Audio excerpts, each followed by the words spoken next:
गेली 10 वर्ष रहिवाशांना हक्काची घरं आणि नियमित भाडे देण्यास असमर्थ ठरलेल्या कोपरी येथील विकासकावर कारवाई करण्याचे एसआरए विभागानं मान्य केले. आमदार संजय केळकर यांनी अधिवेशनात याबाबत प्रश्न उपस्थित केला होता. तसंच एसआरए कार्यालयावर मोर्चा नेण्याचा इशाराही दिला होता. भाजपच्या खोपट येथील कार्यालयात आयोजित जनसेवकाचा जनसंवाद या कार्यक्रमात आमदार संजय केळकर यांनी याबाबत माध्यमांना माहिती दिली. ठाणे पूर्वेत कोपरी येथे एसआरए प्रकल्प सुरू असून गेली 10 वर्षे येथील रहिवाशांना त्यांच्या हक्काची घरं मिळालेली नाहीत. शिवाय सुमारे 5 कोटी रुपयांचं भाडे देखील विकासकानं थकवले. विशेष म्हणजे विकासकानं सेल इमारतीमधील घरांची विक्री देखील सुरू केली असून रहिवाशांना हक्काची घरं देण्यास टाळाटाळ करत आहे. या प्रकरणी केळकर यांनी अधिवेशनात आवाज उठवला होता. अखेर 4 दिवसात विकासावर कारवाई न झाल्यास रहिवाशांचा मोर्चा एसआरए कार्यालयावर नेण्याचा इशारा केळकर यांनी दिला. त्यामुळे विभागाच्या सीईओंनी विकासकावर कारवाई करण्याचं मान्य केल्याची माहिती केळकर यांनी दिली आहे. ठाण्यात बाधितांना रेंटल इमारतीत तात्पुरती घरं देण्यात आली असून या घरांची दुरावस्था झाली आहे. गेली अनेक वर्ष त्यांना बीएससीपी योजनेत हक्काची घरं मिळालेली नसून आता रेंटल इमारतीतील घरं देखील खाली करण्याच्या नोटिसा बजावण्यात आल्या आहेत. हा रहिवाशांवर अन्याय आहे. त्यामुळे किती कुटुंब बाधित झाली असून किती जणांना घरं मिळाली आहेत, महापालिकेकडे किती घरं उपलब्ध असून किती जण प्रतीक्षा यादीत आहेत याचा एकत्रित आराखडा करण्याची गरज असून लवकरच याबाबत अधिकाऱ्यांची बैठक घेऊन चर्चा करणार असल्याची माहिती केळकर यांनी दिली आहे. जनसेवकाचा जनसंवाद या कार्यक्रमात मुंबईतील आदर्श स्टॉलधारक संघटनेचे पदाधिकारीही उपस्थित होते. ब्रिटिशकालीन हजारो स्टॉल धारकांना फेरीवाला ठरवणारा अन्यायकारक निर्णय महापालिकेनं घेतला असून हजारो कुटुंब रस्त्यावर येण्याची भीती व्यक्त होते. याबाबत केळकर यांनी सातत्यानं महापालिकेशी पाठपुरावा करून अधिवेशनातही त्यांची बाजू मांडली. येत्या गुरुवारी मुंबई महापालिकेत अधिकाऱ्यांची बैठक आयोजित करण्याची माहिती केळकर यांनी दिली आहे. तसंच सर्वोच्च न्यायालयानं निर्णय देऊनही गेली 10 वर्ष विकासकानं रहिवाशांना घरं दिली नसल्याची तक्रार रहिवाशांनी केली असून याबाबतही पाठपुरावा करणार असल्याचं केळकर यांनी सांगितलं. या कार्यक्रमात फायनान्स कंपन्यांनी केलेली फसवणूक आणि इतर अनेक समस्यांबाबत सुमारे 700 लोकांनी उपस्थित राहून केळकर यांच्याकडे निवेदन दिलं. यावेळी माजी उपमहापौर सुभाष काळे, अशोक भोईर, नगरसेवक दीपक जाधव, सुरेश कांबळे, राजेश गाडे आणि विशाल वाघ आदी उपस्थित होते. सन 1863 मध्ये नगरपालिका आणि 1982 मध्ये स्थापन झालेली ठाणे महानगरपालिका ही ठाणे जिल्ह्यातील सर्वात जुनी स्थानिक स्वराज्य संस्था आहे. मात्र या पालिकेचा प्रवास कूर्म गतीने सुरू आहे. अवघ्या 10 वर्षात नवी मुंबई महानगरपालिकेनं 4,500 कोटींनी झेप घेतली, तर ठाणे महापालिकेला रडत रखडत 3,400 कोटींची झेप घेता आली. ही लाजिरवाणं असून 3 दिवस चाललेल्या चर्चेनंतर सदस्यांनी मांडलेल्या सर्व सूचना ग्राह्य धरण्यात येणार आहेत का, असा सवाल राष्ट्रवादी काँग्रेस शरद पवार पक्षाचे जिल्हाध्यक्ष मनोज प्रधान यांनी केला. सन 2016-17 साली नवी मुंबई महानगरपालिकेकडून 1,975.84 कोटींचा अर्थसंकल्प मांडला होता. यंदा हाच अर्थसंकल्प 6,704.83 कोटींचा आहे.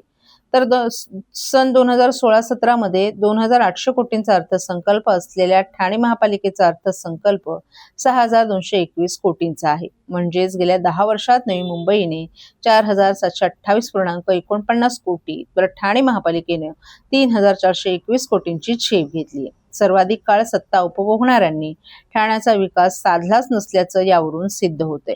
ठाणे महानगरपालिकेनंतर तब्बल 10 वर्षांनी स्थापन झालेली नवी मुंबई महानगरपालिकेला एवढी झेप घेता येत असेल तर ठाणे महापालिकेचं हे अपयश नाही का, असा सवाल मनोज प्रधान यांनी उपस्थित केला.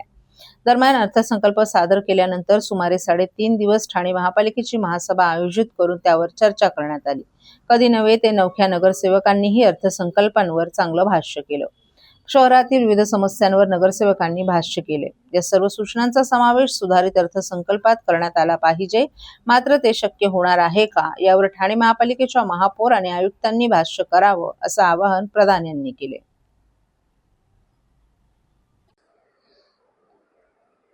एक गोष्ट जी ठाण्याच्या नागरिकांना खऱ्या अर्थाने माहीत नसेल ती आज मला सांगायची आहे की ठाणे महानगरपालिका ही 1982 साली झाली, पण ठाणे नगरपालिका ही देशातली साधारण पहिली 1863 साली झाली.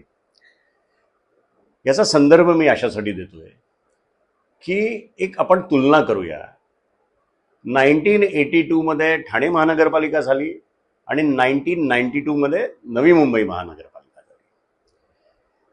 तुम्हाला सगळ्यांना ठाऊक आहे की गेले काही दिवस म्हणजे एक रेकॉर्ड या ठाणे महानगरपालिकेने केला की 3 दिवस महासभा चालली आणि अतिशय उत्कृष्ट अशा सूचना आमच्या सगळ्या तरुण नगरसेवकांनी, नवीन नगरसेवकांनी तसेच अनुभवी नगरसेवकांनी दिल्या. आजची ही महासभा संपली ती सकाळी 6 वाजता संपली. म्हणजे किती मेहनत आमचे सगळ्याच पक्षाचे नगरसेवक करत आहेत. आता मला 2 गोष्टी प्रामुख्याने आयुक्तांना आणि महापौरांना विचारायच्या आहेत. पहिले, तुम्ही जे बजेट 6,200 कोटी रुपयाचं दिलं आणि त्याच्यानंतर ज्या सूचना आमच्या नगरसेवकांनी मांडल्या, त्याच्यावर अभ्यास केलं, चांगली मांडणी केली, 3-3 दिवस बोलले, त्या सूचनांची काही अंमलबजावणी या ठिकाणी होणार आहे की नाही, हा एक. दुसरं, आज मी सकाळी पेपर वाचला तर बघितलं की नवी मुंबईनी आज त्यांचं बजेट सादर झालं, ते 6,700 कोटीच्या घरात गेला, 6,728 कोटी. मग मी जरा तुलना केली, थोडासा अभ्यास केला की गेले 10 वर्षात ह्या ठाणे महानगरपालिकेचं बजेट 2,400 कोटींनी वाढलं, नाही मला वाटतं 3,400 कोटींनी वाढलं. आणि त्याच कालावधीत नवी मुंबईचं बजेट 4,700 कोटींनी वाढलं. म्हणजे मला असं वाटतं की कुठेतरी ठाणे महानगरपालिकेचं प्रशासन कमी पडतंय. ज्या वेगाने आपण वाढायला पाहिजे होतं आपलं बजेट, त्या पद्धतीने वाढत नाही. दुसरं, जर तुलना या 2 महानगरपालिकांची करायची झाली तर आपलं पॉप्युलेशन हे नवी मुंबईपेक्षा किमान 10 लाखांनी जास्ती आहे. आणि असं असताना पर कॅपिटा जर म्हटलं तर ते आपल्या किती पुढे आहेत ह्याच्यावरनं तुम्हाला कळेल. म्हणून मी आपल्या माध्यमातून प्रशासनाला सांगतोय की थोडा जोर तुम्ही आवकावर द्या, थोडा ग्राउंडवर आणखीन काम करा, जेणेकरून आम्हाला देखील वाटेल की ठाणे महानगरपालिका चांगलं काम करते. सर्व नागरिकांना आवाहन करण्यात येत आहे की सध्या डासांमार्फत पसरणाऱ्या डेंग्यू या आजाराचा प्रसार रोखण्यासाठी प्रत्येकाने पुढीलप्रमाणे कार्यवाही करावी. डेंग्यू आजार एडिस इजिप्ती हा डास चावल्याने होतो. या डासांची पैदास साचलेल्या किंवा साचवलेल्या स्वच्छ पाण्यामध्ये होते. 8 दिवसांपेक्षा जास्त दिवस पाणी उघडे व साचून राहिल्यास त्यात डास अंडी घालतात. अंड्यांच्या अळ्या तयार होऊन पुढे डास तयार होतात. यासाठी आपल्या घरातील पाणीसाठे, उदाहरणार्थ बॅरल्स, पिंपे, टाक्या, हौद, रांजणे इत्यादी दर आठवड्याला रिकामे करून घासून पुसून कोरडे करून पुन्हा भरावे. 1 दिवस कोरडा दिवस म्हणून पाळावा. पाणी साठ्यांना घट्ट झाकणे बसवावीत किंवा जुनी साडी, चादर, धोतर यांनी बांधून झाकून ठेवावीत, म्हणजे डास त्यात जाऊन अंडी घालणार नाहीत. घराच्या गच्चीवर, आजूबाजूला, अंगणात कोठेही पाणी साचू देऊ नये. भंगार सामान उघड्यावर टाकू नये. उदाहरणार्थ टायर्स, प्लास्टिक सामान, कुंड्या, टाकाऊ वस्तू इत्यादी. अशा सामानात पावसाचे पाणी साठून त्यात डेंग्यूच्या डासांची पैदास होते. घरातील कूलर्स, फ्रीजच्या पाठीमागील ट्रे हे देखील वेळोवेळी कोरडे करावेत. लक्षात ठेवा, नुसत्या फवारणीने डास घनता कमी होत नाही, तर त्यासाठी डास पैदास ठिकाणे नष्ट करणे ही आपल्या सर्वांची जबाबदारी आहे. कोणताही ताप अंगावर न काढता जवळच्या शासकीय रुग्णालयात मोफत औषधोपचार घ्या. अशा प्रकारे नागरिकांनी सहकार्य केल्यास डेंग्यूचा प्रसार रोखणे सहज शक्य आहे.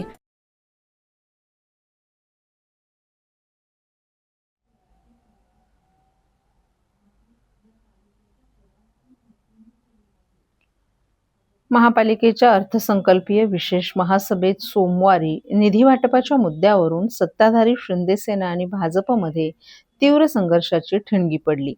राज्य सरकारकडून आलेल्या निधीचं वाटप ठराविक नगरसेवक आणि चक्क शाखा प्रमुखांना करण्यात आल्याचा गंभीर आरोप भाजपचे नगरसेवक मनोहर डुमरे यांनी केल्यानं सभागृहात एकच खळबळ उडाली. महासभेत बोलताना मनोहर डुमरे यांनी प्रशासकीय पारदर्शकतेवर बोट ठेवलं. गेल्या 3 वर्षात शासनाकडून आलेला निधी केवळ ठराविक नगरसेवकांनाच दिला गेला. एवढंच नाही तर पदाधिकाऱ्यांच्या बाहेरील व्यक्तींना म्हणजेच शाखा प्रमुखांनाही निधी वाटप झाल्याचा गौप्यस्फोटही त्यांनी केला. या विधानामुळे शिंदे सेनेचे नगरसेवक आक्रमक झाले. विकास रेपाळे आणि रमाकांत मढवी यांनी हे आरोप फेटाळून लावत जोरदार प्रत्युत्तर दिलं. यामुळे सभागृहात दोन्ही पक्षांच्या नगरसेवकांमध्ये मोठी शाब्दिक चकमकही झाली. वातावरण चिघळत असल्याचं पाहून महापौर शर्मिला पिंपळकर यांनी हस्तक्षेप केला. त्यांनी डुमरे यांना केलेले आरोप गंभीर असल्याचं नमूद करत त्याबाबतचे ठोस पुरावे सभागृहासमोर सादर करण्याचे निर्देश दिले. त्यानंतरच सभागृहातील गदारोळ शांत झाला. निधी वाटपाव्यतिरिक्त भाजप नगरसेवकांनी शहरातील मूलभूत समस्यांवरून प्रशासनाला धारेवर धरलं.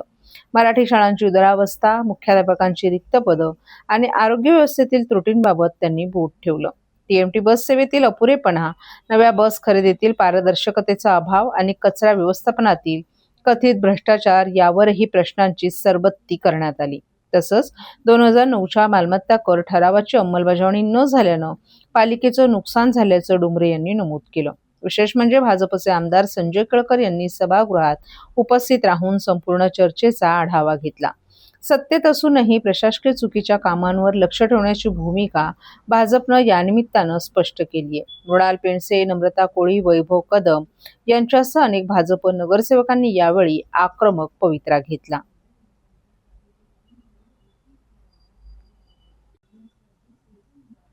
टेंभीनाका येथील जैन मंदिर परिसरात महावीर जयंतीच्या पावन निमित्तानं जैन समाजातर्फे धार्मिक आणि सांस्कृतिक कार्यक्रमांचं आयोजन मोठ्या श्रद्धा आणि उत्साहपूर्ण वातावरणात करण्यात आलं. यावेळी टेंभीनाका येथून निघालेली भव्य शोभायात्रा तलावपाळी परिसरातून मार्गक्रमण करत पुन्हा जैन मंदिरात दाखल झाली. तेथे सर्व भाविकांचं स्वागत करत मिरवणुकीचा समारोप करण्यात आला. या शोभायात्रेत आकर्षक झाक्यांद्वारे भगवान महावीर यांच्या अहिंसा, सत्य आणि त्याग या संदेशाचे प्रभावी सादरीकरण करण्यात आलं. या कार्यक्रमाला आमदार संजय केळकर आणि निरंजन डावखरे विशेष पाहुणे म्हणून उपस्थित होते. त्यांनी जैन समाजासोबत भगवान महावीर यांच्या जन्मोत्सवात सहभाग घेतला. तसंच त्यांच्या विचारांना समाजासाठी प्रेरणादायी असल्याचं सांगत सर्वांना महावीर जयंतीच्या शुभेच्छा दिल्या. यावेळी मिरवणूक, पूजा अर्चा आणि विविध सामाजिक उपक्रमांच्या माध्यमातून जैन समाजानं आपली श्रद्धा, एकता आणि समृद्ध परंपरेचं सुंदर दर्शन घडवलं.